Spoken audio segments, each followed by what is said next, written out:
Hola, vamos a comenzar con el otro micro teórico del bloque 4 de Historia de las Artes Visuales 3. En este caso, algunos tópicos respecto de la antropofagia y modernidad, la Semana de Arte Moderna brasileña, Sao Paulo 1922. Los textos de referencia, por supuesto, es el capítulo de Hades sobre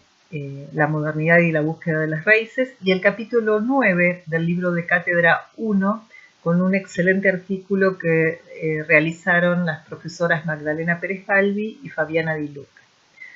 Esta idea de antropofagia y modernidad se va desarrollando aquí brevemente para que ustedes después puedan profundizarlo,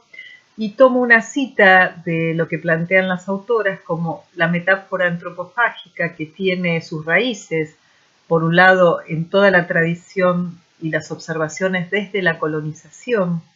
europea en el territorio americano, a algunos manifiestos dadaístas respecto del canibalismo. Y dicen las profesoras, navegar entre los preceptos vanguardistas, lo moderno, así como entre los legados del propio pasado, lo arcaico, en pos de una reafirmación de lo local con el fin de producir formas expresivas que den cuenta del proceso particular de la modernidad latinoamericana. Un diálogo de migraciones poéticas y también políticas, virtuales o físicas, antropológicas o de exilios, en los que el otro es deglutido y procesado a la luz de la coyuntura y la historia local. Bueno, esto que se llamó la Semana de Arte Moderno es la antesala o es el primer eslabón de todo un proceso de modernización cultural y modernidad a la brasileña que se genera entre las décadas del 20 y del 30. En Sao Paulo se produce una semana de integración de artistas de diferentes disciplinas entre el 13 y el 17 de febrero de 1922 en pos de luchar a su modo, digamos, presentando una serie de expresiones artísticas contra la Academia Imperial.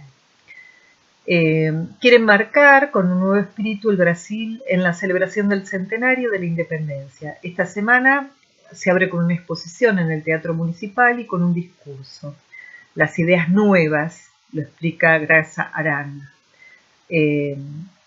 Es un necesario avispar en la música, en la poesía, en el teatro, en la plástica, para desarticular el canon.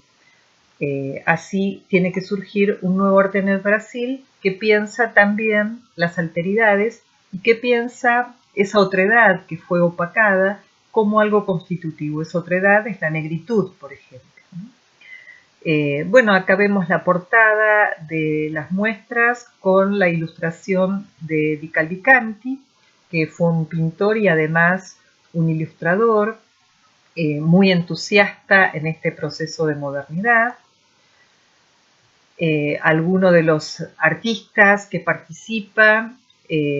los escritores Mario y Oswald de Andrade, que van a ser los protagonistas de la poesía y de los manifiestos de Pau Brasil y de la antropofagia,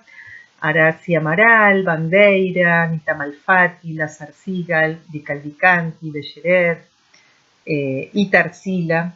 Y los órganos básicamente de expresión, de difusión, de divulgación son las revistas Claxon y Antropofagia, entre otras. Sí se buscan los temas de la nacionalidad, pero no es la nacionalidad, como insistimos y vamos a ver en todos los movimientos, no es el nacionalismo de la década del 10 que está tensionando las ideas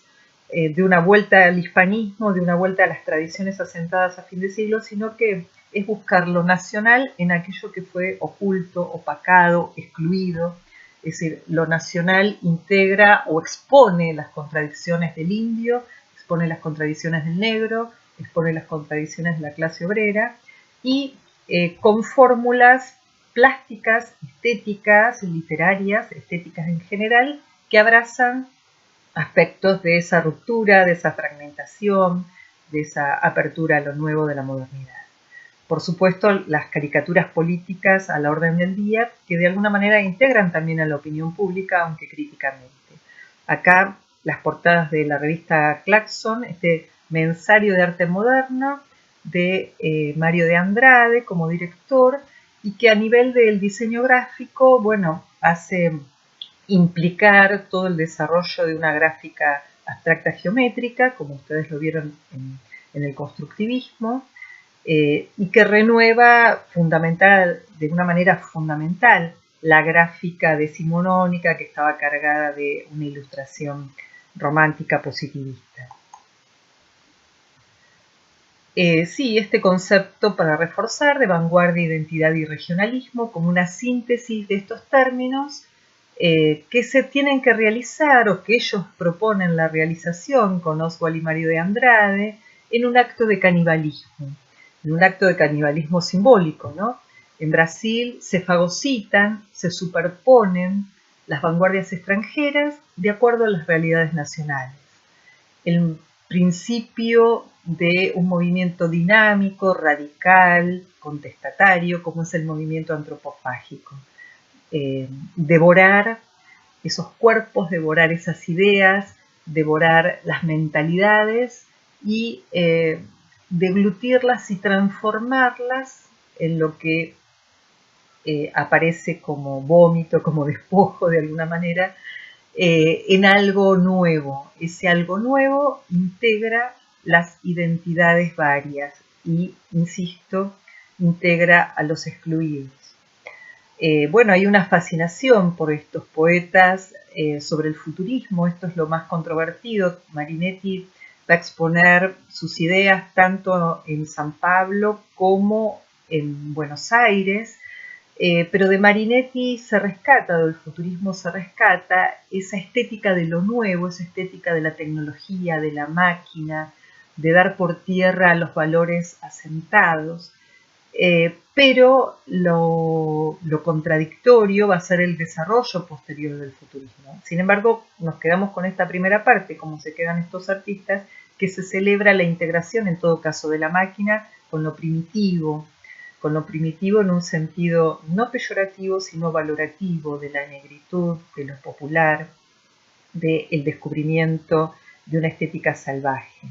Y Brasil está plagado de esto, entonces se reconoce y se valora el pasado colonial, Minas Gerais, el barroco del Alejandrino, también las diferentes prácticas musicales y corporales de la danza genuina de las comunidades del Amazonas, el manifiesto Pau Brasil, las pinturas tubistas tropicales de Tarsila do Amaral. En el 24, este manifiesto de Pau Brasil es Tupi or no Tupi, entonces en vez de Tupi or no Tupi, Tupi or no Tupi, el inicio de una poesía de exploración, de un arte experimental que escarba en las tradiciones populares e intenta esta síntesis entre la cultura tradicional, pero la cultura tradicional es la cultura popular, no las tradiciones a partir de la conquista y la academia del siglo XIX. Esta idea continúa con el movimiento antropofágico, que se publica entre el 28 y el 29, buscar en las fuentes de lo originario brasileño anterior a la colonización. Entonces, se estudia la negritud, se estudia el indio, las expresiones folclóricas, las tradiciones populares y se las integra con los supuestos y el imaginario considerado respecto de Brasil en el mundo. Hay muestras de pintura moderna de Anita Malfatti, una pintura muy saturada, muy folk si se quiere, pero con una identidad local en el sentido de considerarse un hito en la historia del arte moderno brasileño respecto de ese realismo académico anterior. Bueno, allí va a exponer, y aquí vemos algunos ejemplos de Anita Malfatti, ¿no? Pinturas, justamente retratos de diferentes sectores de la sociedad, de diferentes pieles, ¿no? Como la imagen de Tropical, que intenta despejarse del costumbrismo asimilado, digamos, en el siglo XIX por la academia, y más bien vigorizar esos componentes que se integran a la modernidad y que se integran con un tratamiento plástico novedoso para ese contexto académico, ¿no? Como este retrato La Boba, con esta impronta fovista por la saturación, por el facetamiento, por la planimetría, ¿no? El hombre amarillo, los paisajes también, o en esta mujer de cabellos verdes. Es decir, esto irrumpe en el 22 como algo totalmente irreverente en la tradición pictórica, que se podía ver a un Meireles, a un Pedro América, que conservaban, digamos, ese realismo académico o incluso neoclásico de la Academia Imperial de Río de Janeiro y en San Pablo, ¿no? Entonces, pinturas como Faro, este paisaje, digamos, si bien ustedes pueden reconocerlo como una impronta postimpresionista, tiene un valor en el contexto en el cual se instala esta pintura. En esta misma semana aparece un retomar de artistas como Villalobos, y en el caso de la pintura Tarsila de Amaral, que se había formado en la Academia Julián, en la Academia Paulista y en la Academia Francesa Julián, y en el taller de Emile Bernard. Cuando regresa, evidentemente a San Pablo se encuentra con esta escena de cambio y va a pintar con esas orientaciones vinculadas al cubismo, de lo cual lo que toma es la síntesis que se va a profundizar con su estudio y su respeto en el taller de Glaisen y Lot por la obra de Fernand Léger, ¿no? Entonces ella investiga esta representación visual de la identidad brasileña con este tubismo, como decían, exótico, que el tubismo exótico en realidad es el uso de colores vivos, las formas volumétricas, las hiperbolizaciones, y vemos algunas de sus obras más significativas que tienen que ver con estos paisajes de contraste, ¿no? La favela contrastando con la modernización tecnológica, como la Estación Central de Brasil, o el gigantismo onírico. Me pareció muy interesante este término que se utiliza para analizar en una muestra reciente de Tarsila, esta negra, y se habla de un gigantismo onírico. Me pareció una buena clasificación para salir de las terminologías europeas que usamos, y un poco esta imagen va a contener el estudio de la negra para lo que va a ser después antropofagia, ¿no? Vivir entre Brasil y Francia, esta migración que no es por motivos políticos, sino básicamente por formación, lleva a una apertura estética muy grande, que se lo permite su condición económica, su condición de clase. Avaporú es la obra clave, la obra que acompaña el manifiesto de la antropofagia y que tiene que ver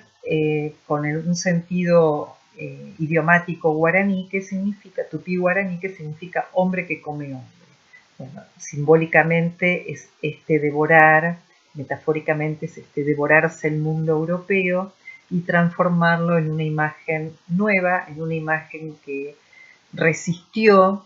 el establishment y que hoy obviamente está auratizada a través de la colección del Malva, en este caso. Y ella se lo obsequió a Oswald de Andrade como regalo de cumpleaños, ¿no? Es una obra básicamente de los volúmenes como tubos, los planos de color, las saturaciones, y en el estudio para la antropofagia ella utiliza a Vapuro y la negra y combina ambas figuras en un paisaje que también se vuelve onírico por la dimensión que adquieren estos elementos. Y si vemos, el sol es una naranja, ¿no? Entonces Hay muchos componentes de síntesis entre el cubismo de Fernand Léger, entre una condición onírica, metafísica, si se quiere, y esa propia mirada que tiene de vivificación de lo primitivo. También estos paisajes de ensueño que tienen que ver con una síntesis alucinante de lo pictórico, de esta geografía brasileña que se impone desde el siglo XVI en la mirada europea a través de los diferentes viajeros, que siempre tuvo el campo de lo exótico y del horror al vacío, y sin embargo acá hay un vacío casi metafísico que hace explorar esas realidades del suelo mexicano, del suelo brasileño. Me metí con México porque es un momento en la década del 20 donde esta antropofagia de Tarsila entra en correspondencia, entra en constelación con algunas obras del muralismo mexicano, sobre todo de Diego Rivera, como también va a entrar en constelación, y lo vamos a ver en otra clase a través de las mujeres y lo onírico, justamente con esta, si hay una permanencia en la representación, no es la representación canónica, indudablemente, sino que estamos hablando de una figuración, de mantenerse en la figuración no porque desconocieran la abstracción, sino porque hay una necesidad de expresar un sentir de lo americano, que en Tarsila es la negritud, son los mitos como el huevo, Urutú, los do Amaral, ¿no? Tarsila do Amaral nos está presentando el Urutú, el huevo, como un mito de creación, ¿no? Que remite a todos los pueblos originarios y que, insisto, digamos, hay elementos orgánicos, hay elementos figurativos que entran en constelación, entran en relación con lo que sucede en México a través de Diego Rivera, a través de Frida Kahlo, va a suceder también con artistas exiliadas como Leonora Carrington y Remedios Varo, que están, o María Izquierdo, una pintora local mexicana que ya vamos a ver en el próximo video, y que están poniendo en juego estas sensaciones, estos sentimientos, estas interpretaciones del mundo popular, del mundo precolombino, de las yuxtaposiciones, de las mixturas, de las hibridaciones a partir de la colonización. Entonces, el movimiento antropofágico es brasileño, pero en realidad está nucleando toda una expresión de lo americano, que incluso se ve, digamos, en algunos escenarios metafísicos de Verne, ¿no? Me atrevería a decir, o de Raquel Forner. Hay una interpretación desde la sospecha de la realidad hacia el plano de lo onírico o de los mitos concretamente, ¿no? Y Urutú, el huevo, bueno, tiene que ver con esta metáfora de nacimiento, del origen de la vida, donde puede aparecer el huevo y la serpiente, y el brote de una semilla, como marcas de esa identidad de los pueblos originarios. También este sol poniente, es decir, la naturaleza, la geografía, el paisaje cobra una fuerza antropofágica, ¿no? Que difiere de todo lo visto hasta el momento y que lo vuelve absolutamente moderna en el tratamiento, en la intencionalidad, si se puede hablar de intencionalidad, en la poética, ¿no? Como esta figura sola, ¿no? Hay una contraposición a ese mito europeo de la exuberancia, del horror vacui, de la vegetación enorme y del amontonamiento, si se quiere, que se puede ver respecto de América y de Brasil, y ella prefiere el elemento solo, ¿no? Aislado, el detalle, para expresar ese carácter de lo primigenio.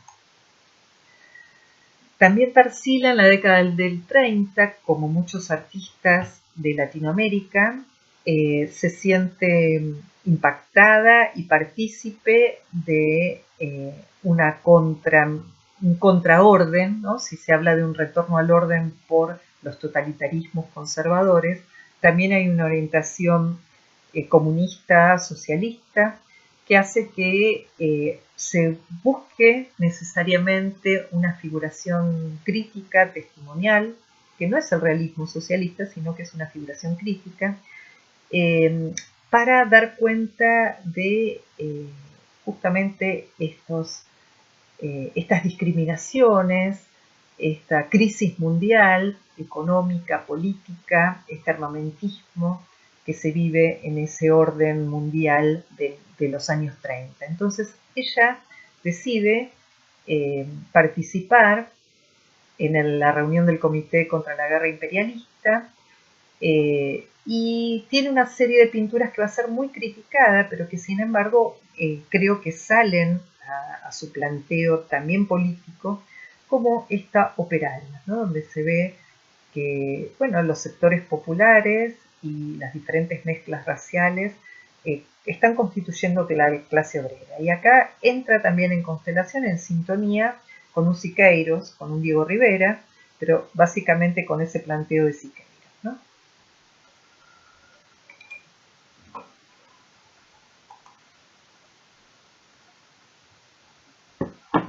En sintonía con Buenos Aires, ¿no? En la conferencia que dio Siqueiros en Amigos del Arte en el 33, se plantea también el carácter político y propagandista que debe tener la pintura mural, fundamentalmente para, más que propagandístico, la necesidad de una figuración testimonial, por lo cual, bueno, Antonio Berni y Spilimbergo van a desarrollar ese nuevo realismo. También Portinari en Brasil, y Lázaro Sigal, un artista migrante, también lo va a manifestar a su manera. Entonces, la tendencia antropofágica toma cuerpo, se sitúa, digamos, en una problemática testimonial como el mestizo de Portinari, ¿no? Esta también hiperbolización, este primer plano de un cuerpo mestizo, identitario, que puede tomar los medios productivos, que cosecha, digamos, que es un cuerpo de trabajo, como labrador de café, que no está pensado en términos costumbristas, sino que, como esta pintura, Café está mostrando más que un paneo de justamente las labores populares, obreras o campesinas, está mostrando este tipo de economía feudal que convive con ese orden mundial del capitalismo que toma la militarización para oprimir a los pueblos latinoamericanos, ¿no? A pesar de eso, bueno, los sectores populares, digamos, siguen manifestando sus costumbres, su ocio, como en este caso el fútbol, también Tierra Roja, de Cándido Portinari, ¿no?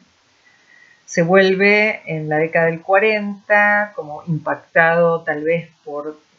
todo lo que fue la expansión del Guernica de Picasso y el nuevo realismo como tal. Se vuelve más testimonial, más elocuente en la pintura de murales, este mensaje directo que van a tener todos los muralistas, y así pinta, por ejemplo, sus obras más dramáticas como Niño Muerto o Mujer Llorando, ¿no? Que tiene que ver con toda esta actitud de la mujer que llora, de la madre, en cual es un expresionismo vinculado, insisto, a esa necesidad que tiene el muralismo latinoamericano y el muralismo también en algunos sectores de la Europa oriental, de manifestar públicamente de una manera directa, inmediata, un mensaje claro, los excesos del mundo, ¿no? y otras más consagratorias, digamos, para el establishment, como estos niños con barriletes y toda esta serie dedicada a la niñez, que también va a entrar en relación con Juanito Laguna, de Antonio Bar. Sigal es un interesante artista que viene, digamos, de Europa y se instala con su familia en Brasil, y de alguna manera su pasaje o su interés por el expresionismo alemán y por la nueva objetividad alemana lo lleva a estas construcciones, a estas pinturas como Calle, Interior de Pobres. Son composiciones marcadas por una clara síntesis geometrizante, pero que abraza esa figuración crítica para mostrar de una manera objetiva, entre comillas, como esa nueva objetividad, estas configuraciones en la década entre la modernidad, la identidad, la lucha de clases, ¿no? Como este interior de pobres. También admirador de Schwitter, ¿no? Del dadaísta, entonces el concepto de pintura figurativa por montaje, esta construcción compositiva, es muy interesante, ¿no? Porque nos habla de una fragmentación que por la paleta, por la fragmentación, por los objetos dispuestos de esta manera en la figura femenina con espejo, sin duda marcan un tono onírico, metafísico,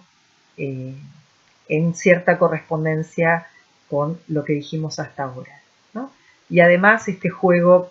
entre la metáfora de la exuberancia y la negritud vista con ojos europeos u ojos americanos, menino con lagartijas, ¿no? O también su trabajo muy interesante en grabado, utilizando las silografías, como los expresionistas, este Manglar, un álbum producido en el universo a través de, o manifestando el universo de la prostitución carioca, y sin embargo muy, muy sutil y muy elocuente en el tratamiento gráfico, ¿no? Di Cavalcanti, básicamente el caricaturista y el ilustrador, también va a dedicarse a los sectores populares y a esta presencia de lo musical en los cuerpos, como también las muchachas de Guaita con su expresionismo, o estas escenas de la calle también con mucha mirada o influencia, si se quiere, y transformación de la nueva objetividad alemana. Bien interesante ese tratamiento, porque vemos cómo el peso del expresionismo alemán en sus diferentes facetas, de Der Bruck a la nueva objetividad, influye en los artistas figurativos de la Semana de Arte Moderno y de la modernidad brasileña, pero hay una situacionalidad muy fuerte que eso hace que se esté planteando, digamos, una manera de antropofagia bien contundente, ¿no?